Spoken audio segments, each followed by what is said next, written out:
Jeg har lige underskrevet lejekontrakten, og jeg allerede kan få lejligheden fra mandag eller tirsdag i næste uge.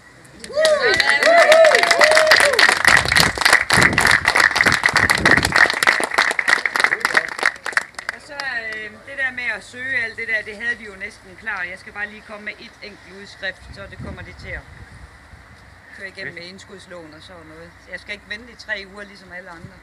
Det er jo dejligt. Tillykke. Så skal du så søge... Enkelt ydelse. Du har enkelt ydelse på møbler.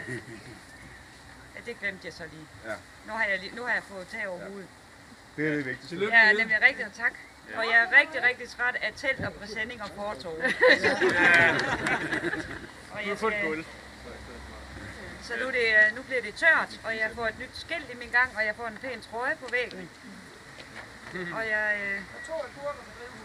Ja, dem skal jeg spise lidt. Ja.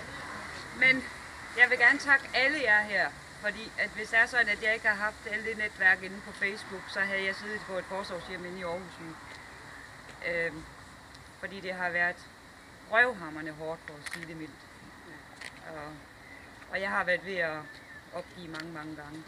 Så hvis ikke, og jeg gik jo i hysteri der forrige mandag og med min taske og min paraply og satte mig hernede og var røvhammerne sur og anede ikke, hvad der skulle ske. Enten at nu gad jeg ikke spise mere, før de gjorde et eller andet. Og det kan man jo heller ikke bare, hvis der er sådan, der ikke lige er nogen der bagved til at trække nogle tråde og gøre alt muligt. Og det har jeg jo gjort.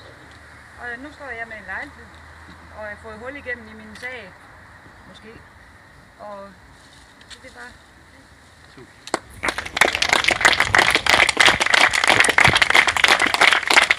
Men det er altså jeres skyld, at jeg nåede så langt. Tak fordi du tog kampen. Fællesskab! Det var så stærkt.